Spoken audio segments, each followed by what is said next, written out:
again, my name is Dr. Steve Zuniga. I'm a neurotologist here at Shohet Ear Associates, which means I'm a gigantic ear nerd. And this topic is one of my favorites. This is something that is very near and dear to my heart, as ear pressure and pain are among the most common symptoms that cause people to come and see an ear doctor, and they can be quite debilitating and have a significant impact on patients' quality of life.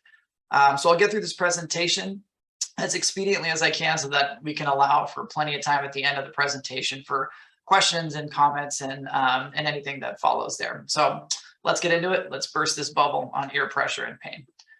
So today we're going to start off, I'm briefly going to talk about some of the more typical causes of ear pressure and pain. These are things that are typically pretty identifiable on an ear exam and are usually diagnosed at the level of the primary care physician or at an urgent care or something like that. We're then going to focus really on those under-recognized causes of ear pressure and pain, the things that are less obvious on an ear exam and require some specialized equipment and expertise in order to accurately and timely diagnose. To do that, we need to understand a little bit about the structure and the function of the ear. So we're going to talk about that a bit and put some specific focus on how the Eustachian tube works, which is the culprit in many of these situations. Time permitting, we'll touch on a few of the rare causes of ear pressure and pain, things that are important to not overlook when patients don't respond to therapy as you would think they would, and then we'll wrap things up with some final thoughts. So let's take a look at these usual suspects. And so things like a cerumen infection, earwax in the ear, can cause a lot of ear pressure and fullness.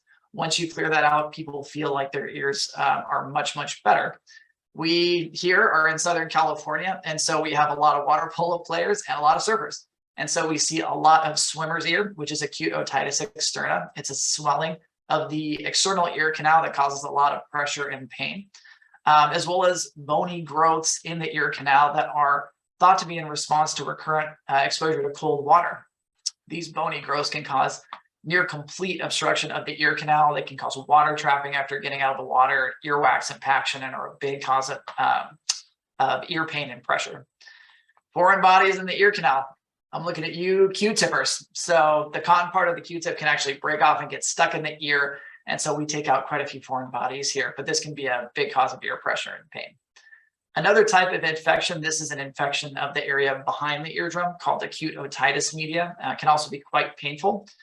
When you talk about children who have ear infections, this is typically the type of ear infection that people are referring to. There's also a variety of conditions that affect the external ear itself. Inflammation of the cartilage of the ear called perichondritis. For wrestlers and those who practice jiu-jitsu, blood collections underneath the ear, auricular hematomas can occur, as well as a shingles infection that can infect the ear, which causes very painful blisters to form on the ear. And again, a lot of these things are pretty obvious when you're looking at a patient's ear or you're using a handheld otoscope, a handheld device to look in the ear, and these are pretty readily apparent. But a lot of times people have had ear pressure for weeks to months, and they come into our office and their ear looks like this. And if you're thinking to yourself, man, that ear looks pretty normal, you'd be right. This ear does look pretty normal. And this can be frustrating for patients because they present to multiple different clinicians and they're told that your ear looks normal, can't be your ear. There's nothing wrong with your ear, but they're left suffering from ear pressure and pain for weeks and months. So let's talk about some of the less harder to recognize processes that affect the ear that are still actually relatively common. And to do that, let's understand a little bit about how we think of the ear and how we break it up. So generally speaking, the ear can be thought of as being broken up into three parts. And so these include the outer ear, which include the auricle, the visual portion of the ear, as well as the ear canal. This area is separated from the middle ear by the tympanic membrane or eardrum. The middle ear is a watertight space that contains the three bones of hearing. These three bones vibrate with the eardrum and transmit the mechanical energy of sound to the inner ear, where it is turned into electrical impulses. And so that brings us to the inner ear, which is composed of the cochlea and the vestibule, which are the organs of hearing and balance respectively. And again, these receive mechanical energy from the ossicular chain, the chain of three bones in the middle ear, and transduce that into electrical impulses that are sent up to the brain. Disorders of any one or multiple of these three segments can result in ear pressure and pain. And so we need to pay particular attention to a structure that is connected to the middle ear, the eustachian tube. And so the eustachian tube connects the middle ear to the back of the nose, an area we call the nasopharynx. And so, as I mentioned just a slide ago, the middle ear is an airtight space. And so pressure changes around the middle ear can cause fluctuations in where the eardrum sits. It can push it in, it can pull it out. And that stretch of the eardrum can be very painful and cause a lot of pressure or fullness in the ear. So there needs to be a system to allow for equalization of pressure on either side of the eardrum. And that's one of the functions of the eustachian tube. It allows us to equalize pressure within the middle ear. And we'll talk more about that here in a second. The eustachian tube also allows secretions from the middle ear to drain out. And so if there's fluid or mucus that forms in the middle ear, it's allowed a route of egress out of the ear in order to maintain this aerated space. The eustachian tube also protects the ear from secretions that might come up through the eustachian tube, mucus and bacteria from our nose, as well as caustic substances, enzymes and acids from our stomach, actually refluxing up for individuals who have acid reflux disease and things like that. And so the eustachian tube is not just a static structure. It's not just a tube. It's actually a dynamic structure. It acts like a valve. And this is an endoscopic view of the eustachian tube here. We'll talk more about this later in the presentation, but this arch here represents the entry point into the eustachian tube. And if you look up into the eustachian tube itself, you can see a dark space that represents the lumen. And so when we chew, swallow, or yawn, we're actually opening and closing the valve of our eustachian tube. And you can see that dynamic process here, where it's closed here, it's starting to change shape, and then finally opening up, where you can see up into this lumen. And that actually allows for equalization of pressure on either side of the eardrum. So let's think about this in a little bit more depth and talk about how our ear responds to pressure. And we'll use the relatively familiar example of flying on a plane. So as the plane ascends during takeoff, the air pressure in the cabin decreases relative to what it's at sea level. And since the middle ear is a closed environment, its pressure remains relatively high, while the pressure in the ear canal remains relatively low.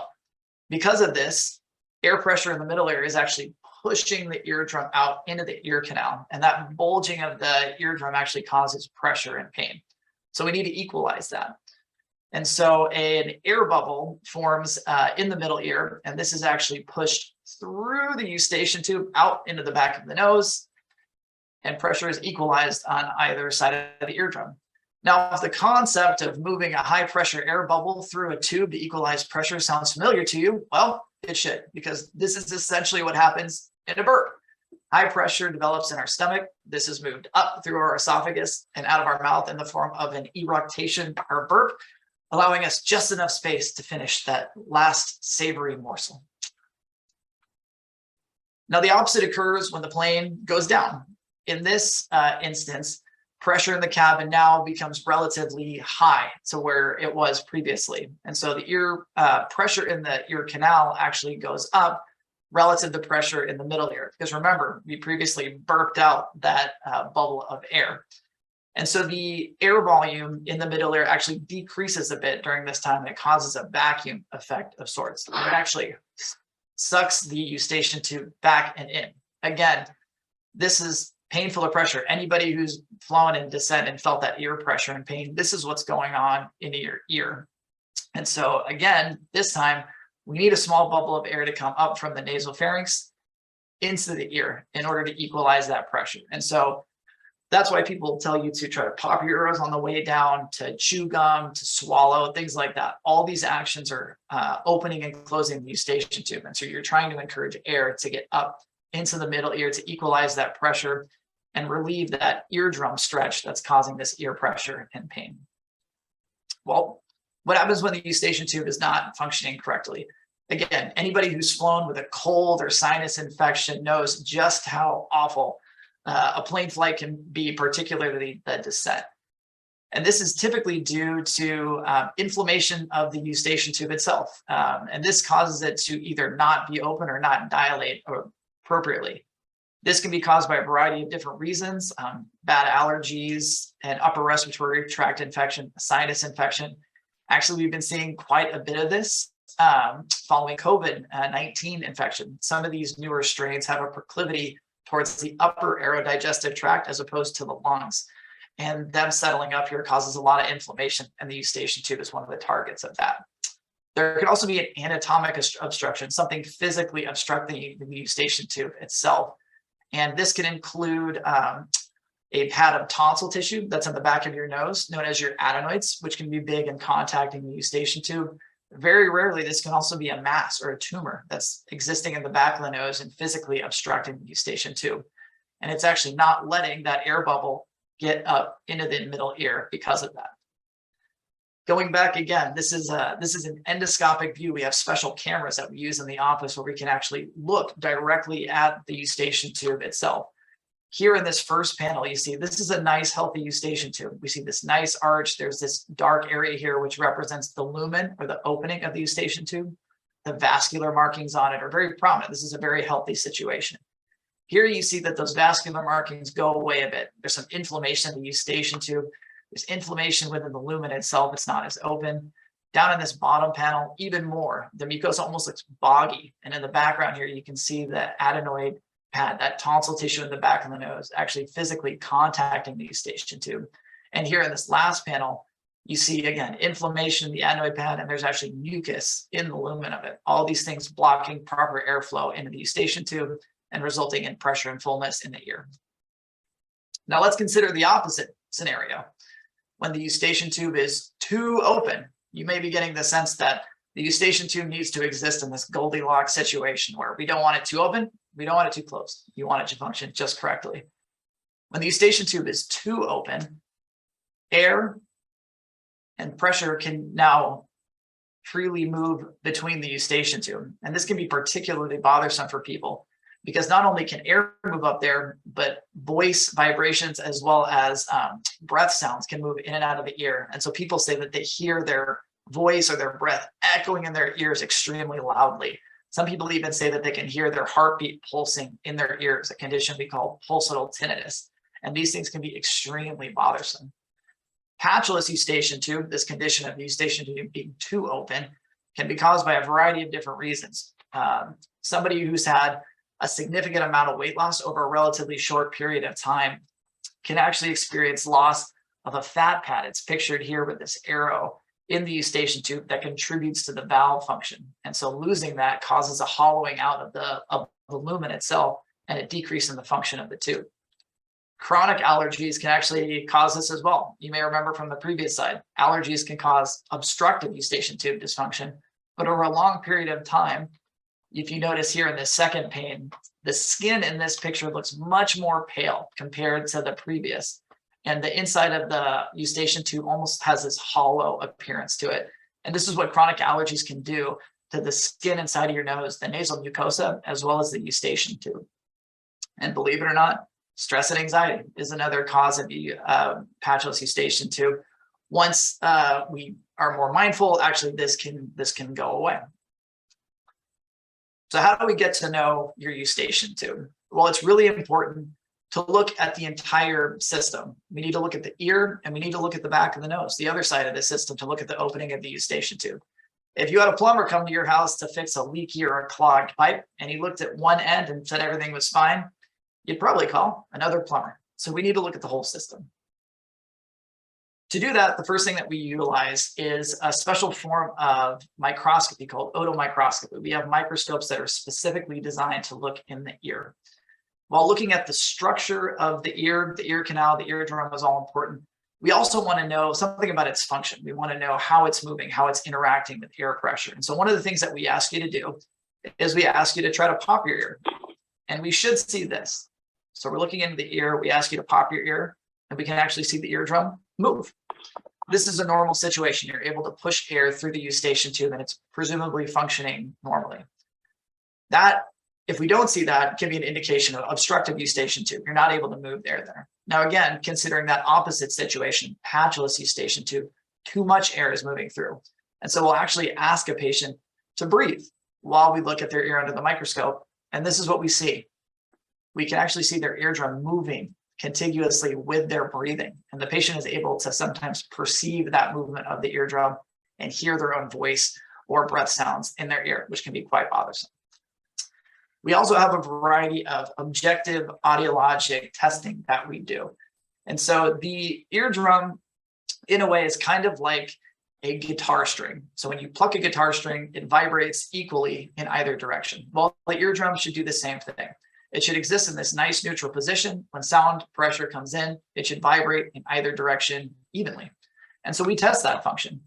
We put a probe in the ear and we put positive and negative pressure in the eardrum. And we should see this nice green peak right here, where the maximal compliance or the maximal movement of the eardrum is centered right around an air pressure of 0. If somebody has a hole in their eardrum or they have fluid behind their eardrum, we're not going to be able to get the eardrum to move with this change in pressure. And so we see this light blue curve here, this type B curve that's flat.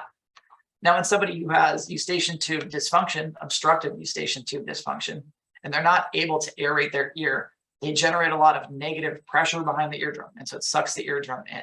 And we see this type C curve right here, this red curve, where you get this peak in either direction, but it's very skewed over into this negative pressure range. And so we can actually, to some degree, quantify the amount of negative pressure that's being generated behind the eardrum. Now, of course, we got to look at the whole system. We have to look at the eustachian tube itself. And we do this by using a special camera, a flexible nasal endoscope that we can do right here in the office. This is a little spaghetti string noodle that we stick in your nose. We give you a decongestant in the nose as well as some numbing medication, and we're able to take a look. So for those of you who don't like medical videos, I'm just going to play this endoscopy right here just to show you. So you may want to give it a second. So this is us going through the nose here, all the way to the back, dodging a little bit of mucus on the way back. And this is the back of the nose here. This is the eustachian tube itself. So this is that arch. What we do is we find that, and then we're going to reposition the scope so that we can look right up into the lumen of the tube. Here you're seeing the patient's soft palate moving back and forth, and this dark area is the lumen. We ask the patient to swallow, and we can actually see this tube open and close. And so that's normal function. And so if we were to see a lot of inflammation back there, an anatomic obstruction like a tumor or a mass, enlarged adenoids, mucus, inflammation, whatever it may be, we can evaluate that all at the same time, which is very important because sometimes the eardrum can look totally normal, but then you take a look at the back of the nose and the eustachian tube is completely inflamed. And so that totally changes your diagnosis and how you would approach management for a particular patient. So how do we treat this? For obstructive eustachian tube dysfunction, where the tube is not opening appropriately, we need to optimize the function of the eustachian tube. So typically this goes along with chronic allergies, recurrent sinus infections, and so we need to make the nose happy. By making the nose happy, we decrease inflammation in the back of the nose at the level of the eustachian tube. And so this is utilizing things like intranasal corticosteroids, Flonase being one example, nasal saline irrigations. There's a bunch of mucus that develops in our nose, particularly with allergies or sinus infections. Bacteria and other inflammatory substances are harbored in that mucus. And so washing all of that out, really cleaning out the nose is important. And so nasal saline irrigations, some people know it as the neti pot, are extremely important. We can also help the eustachian tube pop. And so plugging your nose and blowing out pushes air through the eustachian tubes and can open things up. And there are devices that have been designed to help us in that process. A device that I particularly like is called Eustachian. And this is pictured down below here. What you do with this device is that nice blue tip you stick into one side of your nostril and you plug the other. There's a button on this that you push and it shoots a low pressure stream of air into the back of your nose and you swallow. Swallowing opens and closes your eustachian tube, and this allows that air to get up through the eustachian tube into your middle ear and equalize pressure on either side of the eardrum. This intervention sounds very simple, but some people swear by it, and it can be very effective, particularly if your symptoms are quite bad after a plane flight or going up into the mountains or something like that. Sometimes we do all the medical therapy, we utilize those Pulitzer devices, and things just don't work. The eustachian tube dysfunction is severe enough where these things are not getting us anywhere. We have one of two options moving forward from there. We either need to do something to bypass the function of the eustachian tube, or we need to help augment its function even more. For the first thing, bypassing eustachian tube function, we utilize something called pressure equalization tubes. Sometimes people are familiar with this, thinking of small children who have to get ear tubes placed because of recurrent ear infections. What we do here, this is a procedure that we perform in the office. It's relatively straightforward. It takes about 5 minutes to do. We put a small pressure equalization tube, looks like a little dumbbell here, into the eardrum. And what this does is it causes an opening in the eardrum that allows pressure to be equalized directly across the tube. So you can't generate a pressure differential with an opening in the eardrum here. And this can allow a lot of relief for people who are suffering from long-term ear pressure and pain. Now the tubes will fall out on their own over time. Your eardrum knows that there's something that's not supposed to be there and it'll push them out. And so this is more of a shorter term solution. A longer term solution is to actually augment the function of the eustachian tube itself. And we do this through a procedure known as eustachian tube balloon dilation. As pictured here, we take a look in the back of the nose with one of those specialized endoscopes that we have here in the office. We identify the opening of the eustachian tube, and we can actually insert a cannula with a balloon on the end of it into the eustachian tube lumen itself. We then dilate this balloon and dilate the eustachian tube orifice itself. And this provides significantly improved function of the eustachian tube for proper individuals for a longer term. Years, people can see this effect as being durable. You can think of this analogous to somebody who has clogged coronary artery vessels and they undergo balloon angioplasty to dilate that area. And this can be very effective and is actually a procedure that we're able to perform right here in the office. At the other end of the spectrum, patchless eustachian tube, the eustachian tube being too open, interestingly, we do the opposite. We actually try to congest the eustachian tube more to encourage proper valvular function. And so we can do this in a few different ways. While it sounds simple, drinking more water, staying hydrated to allow more what we call tissue turgor, more fullness in the tissues back there can be very, very helpful. Limiting things that are going to decongest the nose, so decongestants and caffeine, for example. There are also a variety of intranasal drops that have been developed for this purpose. A drop that we use here at Shohet Ear Associates is known as Patchel End. This is a really nice medication because it can be very effective. It's made by a relatively local company up in Santa Barbara. It's direct to consumer, and it contains only organic materials and substances that are naturally found in the environment to do this. And so it's a very safe medication. It's typically tolerated well by patients, and it can be very, very effective for symptoms that are extremely bothersome. Now, again, sometimes the medical therapy isn't enough, and we need to do a little bit more. In these cases, we want to do something to try to close the eustachian tube more. And so this can involve putting some type of implant into the eustachian tube itself, as pictured down here. We can also try to plump up the eustachian tube, just like people get fillers in their lips to plump up their lips. We can do the same thing in the eustachian tube. We actually use a very similar material to inject into the eustachian tube area in order to augment its function.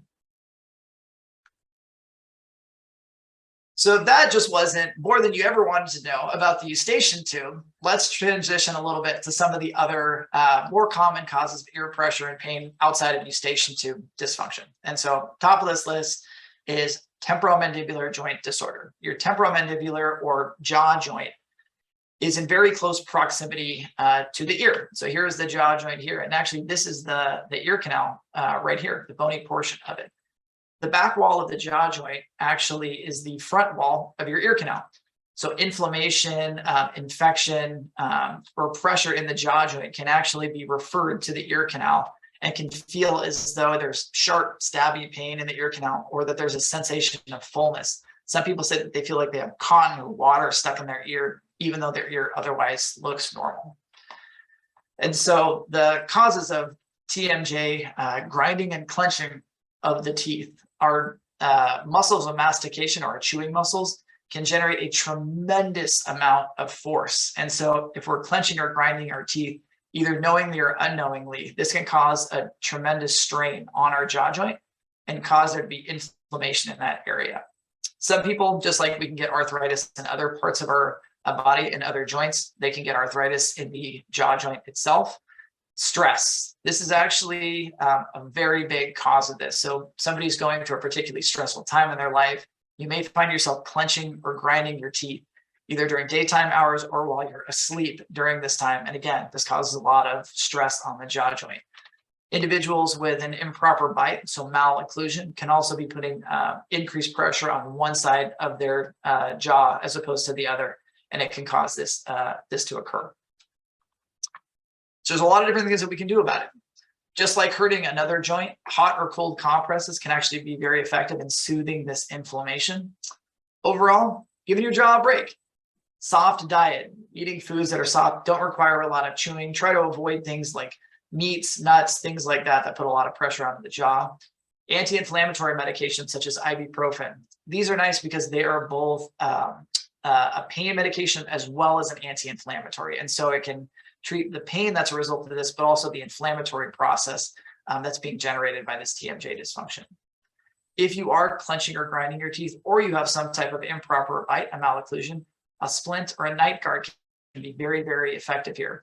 It prevents the grinding sensation as well as puts your jaw in the proper alignment, giving the jaw joint optimal positioning. Believe it or not, there are entire clinics devoted to physical therapy of the temporomandibular joint. It's a very complex joint. It has a lot of muscular and ligamentous attachments. And so there are specialists who've dedicated their profession to helping people with chronic TMJ or temporomandibular joint disorders and allowing them to get some relief via stretches and massages and other manipulative therapies for this area. Superior semicircular canal dehiscence. So some of these are likely disorders that most people are not familiar with, but again, we as ear nerds pay attention to. And so the inner ear is surrounded by the hardest bone in the body. And as part of the inner ear, there are 3 arches that are all at right angles to each other. And this acts kind of like an accelerometer in your phone. You flip your phone upside down, your screen follows. Well, these semicircular canals tell your brain what orientation your head is in, and looking up, down, turning side to side. And normally these are completely covered in a bony casing.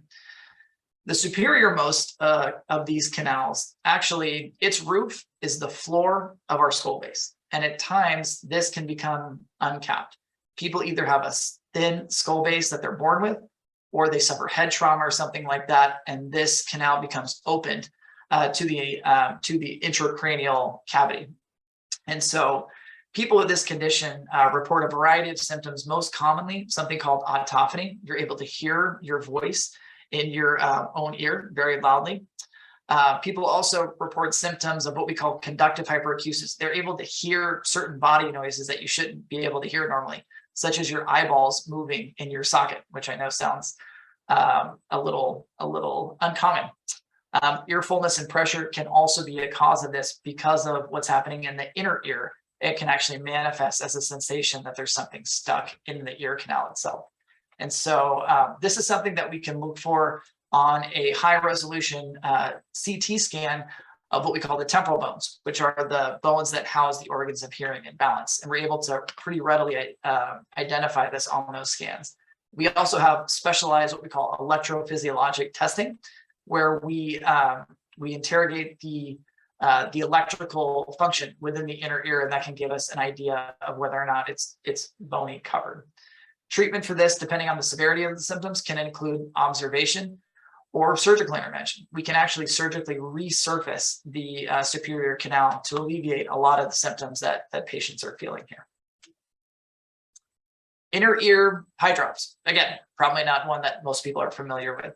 This also is a disorder of the inner ear that can result in a variety of symptoms, including hearing loss, a sensation of ringing or buzzing in the ear, we call tinnitus, or fullness and pressure in the ear.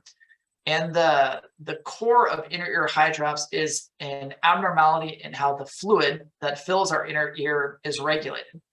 While the inner ear organs are housed in bone, the inside of it is filled with fluid. This is a very small fluid volume, so even tiny fluctuations in that volume can result in very large pressure changes within the inner ear. These large pressure changes can have an impact on our hearing, our balance, as well as the sensation that we have in our ears. Not uncommonly. So when you come in to see us here with ear pressure or pain, we always get a hearing test. And the reason for that is that on numerous occasions, people have come in, they've said, I woke up one day, my ear just felt full. It felt funny. I felt like I had something stuck in there. My hearing was a little bit muffled. There was some ringing. I saw urgent care. They said maybe I have an ear infection or something like that. We get their hearing tested only to find that their hearing has significantly dropped on that side. And it's a nerve type of hearing loss that wouldn't be thought to occur because of an earwax impaction or an infection or something like that. This is something that needs to be treated immediately, something that needs to be treated with steroids in order to decrease the inflammation of the ear so that we can avoid permanent hearing loss. And so getting people in expediently is one of our top priorities, getting the hearing test done to make sure that we're not missing this inner ear hydropic process so that we can start therapy expediently if indicated. After steroid treatment to try to recover hearing during acute events, medications and diet modifications can be utilized in order to avoid recurrent fluctuations in hearing moving forward. Finally, migraine. I know that this topic and this subject may be a little esoteric for some people, thinking that the migraine can affect the inner ear, but over the last 5 to 10 years, we have generated this enormous volume of data to implicate the migraine as impacting the inner ear. We call this variant inner ear migraine. And while dizziness, forms of disequilibrium and imbalance are the most common manifestation of migraine affecting the inner ear, ear fullness and pain are actually the most common non-dizziness symptoms that are produced by an inner ear migraine. And so for somebody who has otherwise gone through the whole protocol, we've looked in their ear, we've tested their hearing, we've looked in the back of the nose, we have all these things and they've been pretty unremarkable, who has a history of migraine, this very much can be a manifestation of migraine. We have treated a number of patients with this condition like it was a migraine, and they experienced significant improvement in their symptoms. And so this is something that is pretty under-recognized to a significant degree. It's an area that we're still learning a lot about patients. It's important to recognize this and important to initiate therapy, as people can have pretty significant improvement in their symptoms because of this. So in medicine, we have a saying that when you hear hoofbeats, you should think of a horse, not a zebra. The point being, common things are common. So you should think of the more common causes for whatever diagnosis you're considering before you think of the rare things. That being said, sometimes we have to think of these zebras or these rare diagnoses. And so I know this is a bit of a busy slide, but I bring it up to illustrate the very complex sensory innervation of our ear. You can see here there are 6 different nerves that provide sensory innervation to our ear. And abnormalities with any one of these can cause rare causes of ear pain or ear pressure. If anybody has heard of trigeminal neuralgia, the trigeminal nerve is one of 12 cranial nerves. And so you can have a neuralgia type of process for any of these nerves. And so here you can see that we have the glossopharyngeal nerve, the vagus nerve. You can have a neuralgia type process of any of these nerves that can cause pretty significant ear pain. Very uncommonly, tumors in the throat can actually cause one-sided ear pain.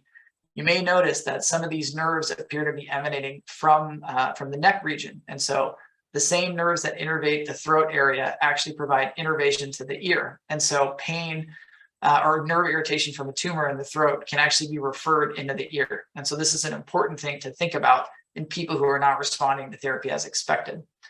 We can also have abnormal enlargement of a bone in this area or calcification of ligaments in a bone near the ear that causes compression of these nerves. This is a condition known as Eagle syndrome, and it's something that's important to consider in patients who are having ear pain and potentially neck pain as well, or who are not responding to typical treatment based on a presumed diagnosis. And some of these things are able to be diagnosed on another type of specialized in-office endoscopy, where we're actually able to look down at the voice box, or via imaging studies, CAT scans of the neck and things like that. All right, so I'm sure you're tired of me talking. A few final thoughts. So ear pressure and pain, as hopefully I've imparted through this talk, can be caused by a long list of causes. And so it's important to consider these, and it's important to have the proper diagnostic equipment and expertise in order to look for these wide variety of diagnoses. We need to evaluate the structure of these components, the ear itself, the eustachian tube. We also need to look at their function. We need to look at how they're acting in a dynamic state. Are they acting in the way that we would expect when you're trying to pop your ear, you're breathing, or things like that? Again, we need to look at the whole system. Persistent symptoms, things that are not responding to our typical treatment regimens.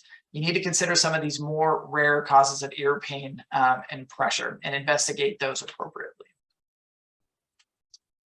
So with that, I'd be happy to take any questions or comments that any of y'all may have. And I thank you again for joining us. I know that you all have busy lives, and we appreciate you guys taking the time and joining us here to learn a little bit more about ear pressure and pain. So thank you very much.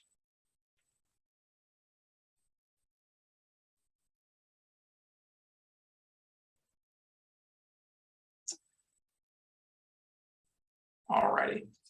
So going through some of these questions here, just popping each time I swallow, and is it an issue to be concerned about? I don't have ear fullness or pain. That's actually a great question. So I get this all the time. And I actually do this. I just swallow there. I can hear my ears open and close. So for some people, this is totally normal, and it actually indicates a healthy eustachian tube.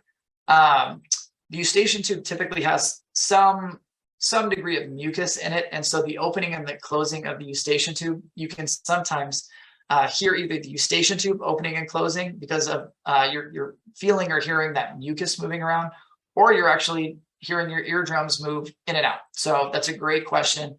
And it's actually an indication of healthy eustachian tube dysfunction if you're not having ear pressure or pain otherwise. So decades ago, I was having severe ear pain on a flight. Nothing helped. Spoke to the flight attendant, and she took a styrofoam cup, folded a paper towel, and pushed it into the bottom of the cup and wet the towel with very hot water. She gave me the cup and instructed me to hold the open end of the cup over my ear, creating a steam bath for my ear. As I recall, I got some relief. I never met another attendant who had heard of this. Does this therapy seem like a helpful in-flight therapy? Fantastic question. So essentially what you're doing there is you're trying to create a vacuum effect of sorts, where the hot water is or the steam is actually pulling the eardrum and counteracting the pressure forces of the plane changing altitude. I will tell you, it's not a common treatment that I've heard of. I think it's very creative, and it definitely could work. Nowadays, a clinic actually up the road from us has developed a product called ear planes, and they're earplugs that you wear that achieve a similar effect. And so they mitigate the pressure changes due to the changes in altitude that are being transmitted into the ear. They're about $10. They're on Amazon. I get no financial reward for you buying these or anything like that. But some people say that they work really well. They're easy, they're disposable. You pop them in, they're pretty cheap, and they can make the flight much, much more comfortable. So should I try to make the ears pop and let them pop naturally?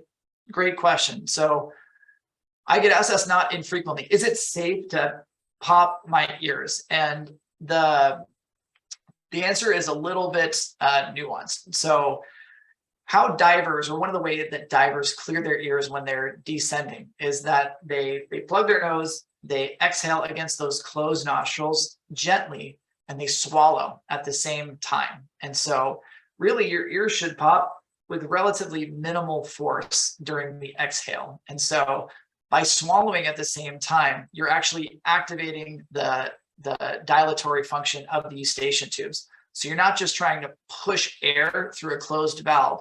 You're pushing air, but you're also opening the valve to allow that air pressure to go up through the tube. Similar to that Eustachian device that I referred to earlier in the talk. You press that button, you shoot the stream of air to the back of the nose, but you also swallow while you do that. So you're opening and closing the eustachian tube to facilitate that dilatory function to transmit air pressure up into that area. So I have patchless eustachian tube and allergies. How do I deal with the rhinitis from the allergies? Oh, excellent question. And so This can be a very challenging situation because you obviously are suffering from allergies. So you need to treat those with either intranasal corticosteroids, oral antihistamines, nasal saline irrigations, allergy shots, things like that. But the chronic nature of these allergies have likely caused the skin in your nose to become what we call atrophic. So it's thinned out, and that has in turn potentially opened up the eustachian tubes. And so treating the allergies by utilizing alternative means, whether that's something we call immunotherapy, which are allergy shots, or nasal saline irrigations. Nasal saline irrigations can actually help with the patulous eustachian tube as the water is transmitted to the back of the nose, and sometimes there's a plugging sensation that occurs because of that. And so the nasal saline irrigations wash out the nose, they treat the allergies, but they also can clog up the nose a bit. Now, utilizing things like Flonase or or decongestants can be tricky in that situation because they may help with the allergies, but they're going to make the eustachian tube dysfunction worse. In that case, you can utilize some of these products like Patchel End, which can work at the level of the eustachian tube to cause more inflammation back there. Or you can consider some type of procedural intervention where you can treat your allergies as you normally would, but we can actually plug up the eustachian tube or plump it up so that you're augmenting the function of it that way. But that's a really good question and can be a difficult situation to find a balance there. And so we typically work with patients on an individualized basis to find that right balance.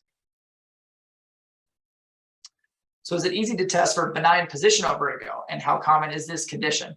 That's a great question. I didn't talk about it during this presentation, but interestingly, people actually do say that they have some fullness or pressure in their ear when they have this condition, benign positional vertigo, or BPPV.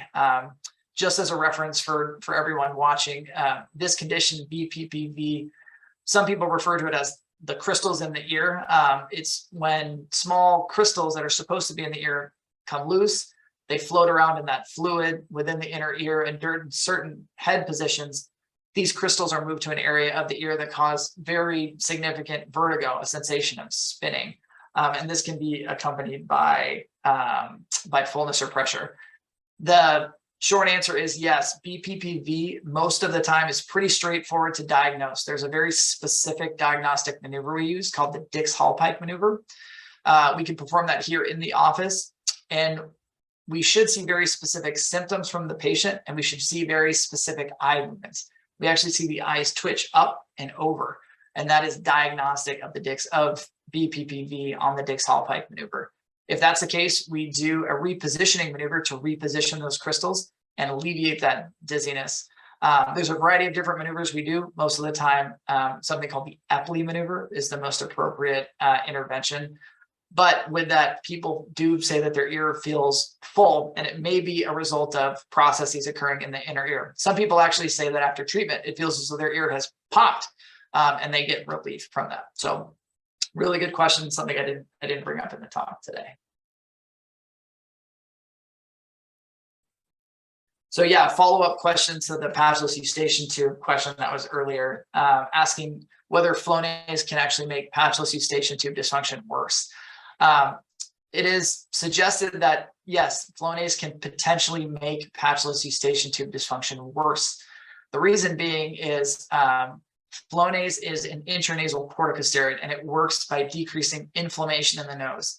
If you have a stuffy nose, a runny nose, post-nasal drip, and you're suffering from allergies, then that is a fantastic situation to be in, having decreased inflammation in the nose. If you have patulous eustachian tube dysfunction, that's a less ideal situation, because by decreasing the inflammation in the nose and subsequently the eustachian tube, you're actually opening the eustachian tube even more. And so that could potentially make the patulous eustachian tube symptoms worse. So recently had tubes, presumably pressure equalization tubes, inserted as my ears were unable to pop when flying. After this procedure, my hearing was compromised. Is this permanent? Very good question. We do hear this occasionally. So when the tubes go in, so number one, we're doing something to your eardrum. To put tubes in, we numb up the surface of the eardrum and we make a small incision in the surface of the eardrum in order to allow for accommodation of the tube. So there's a little bit of local trauma that that occurs because of that. Additionally, the eardrum is no longer a sealed drum anymore, a sealed membrane. It has a small hole in it. And because of that, sound pressure can now go right through that hole into the middle ear space. And so sometimes people say that their hearing sounds muffled or echoey for a few days or weeks after the surgery. It's typically temporary. It can be permanent. And so sometimes you actually have to have the tubes taken out, and you have to think about a different treatment strategy that can avoid tubes being placed in the ear.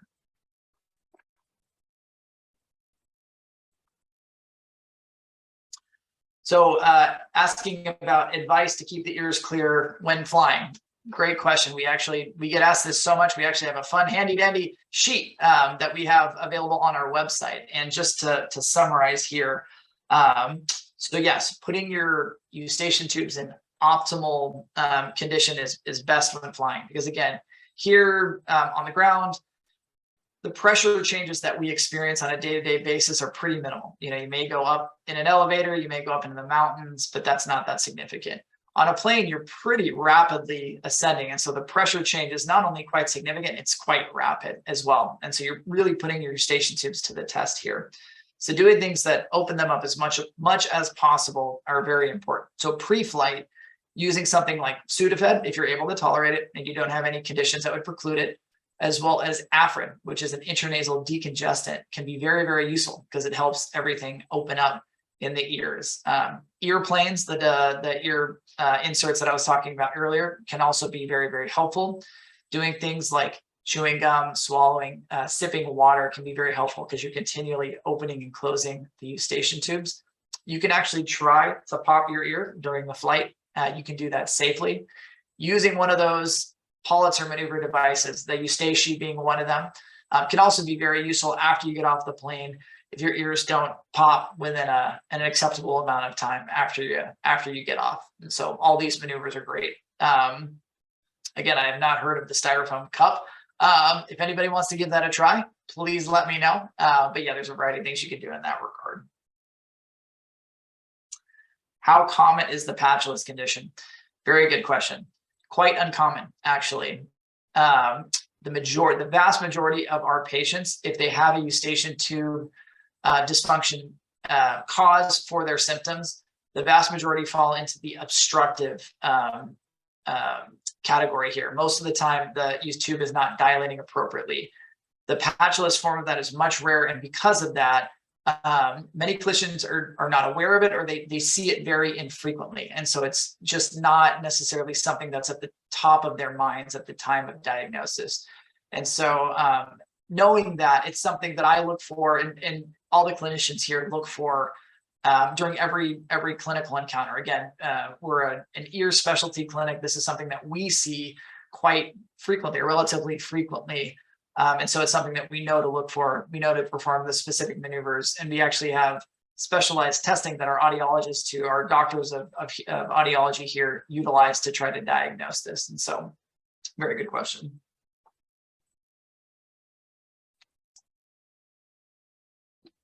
So I had COVID and it took 1 month for my ears to unpop naturally. Was Medrol a prescription you use often? Very good question. And so this is referring to the utilization of an oral steroid in order to help to decrease the inflammation of the eustachian tube following COVID infection. And so anecdotally, we have been seeing quite a few patients who have recently suffered a COVID or been diagnosed with COVID and have persistent fullness or pressure in their ears. And again, this may be due to some of the newer COVID strains having an increased proclivity to the upper aerodigestive tract as opposed to the lungs.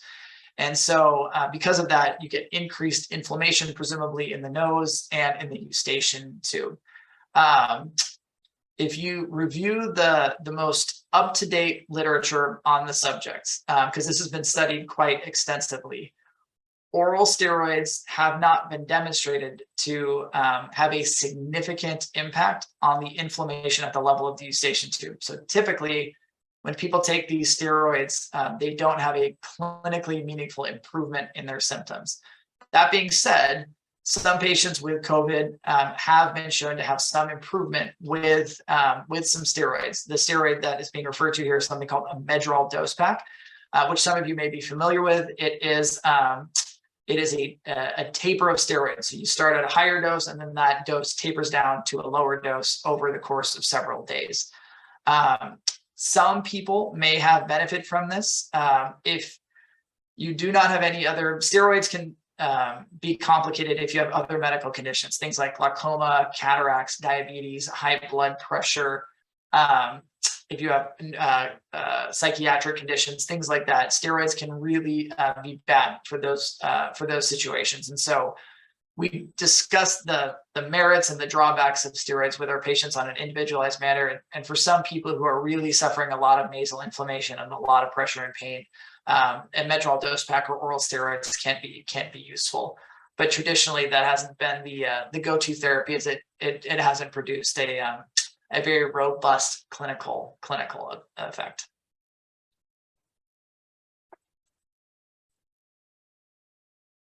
So, question, are you taking new patients? I am, absolutely. So again, huge ear nerd, the more the merrier. We fortunately are in a situation where we have 3 offices. All of our offices are completely outfitted with a comprehensive audiologic test battery. So we have doctors of audiology every day at all of our offices. We have the capability to do all of this diagnostic audiologic testing at all of our offices. We reserve office slots for patients to come in last minute. And we also have the capability for these specialized endoscopic techniques at all of our offices. So we're here in Irvine, Seal Beach, as well as Newport Beach. So whatever convenient or location is most convenient for you, accepting new patients, and would be happy to see you. All right. And with that, we're going to call it a wrap today, folks. Thank you so much for joining us. Thank you, Dr. Zuniga, for that talk. Those questions were an excellent addition. So thank you to everyone who submitted questions. Keep an eye on your email inboxes. We'll be sending out a recap of this talk and a link to the recording. The recording will also be able to be found eventually on our website under the events tab and on our YouTube channel. You can just search Shohet Ear Associates Medical Group on YouTube and check us out. That will also show you any and all of the past talks that we've done over the last year or so. So we look forward to connecting with you again next month. Until then, we encourage you to get connected. Follow us on our social media channels, Instagram, Facebook, LinkedIn even, and you can find out the latest and what's going on with our practice. Have a great day, everybody.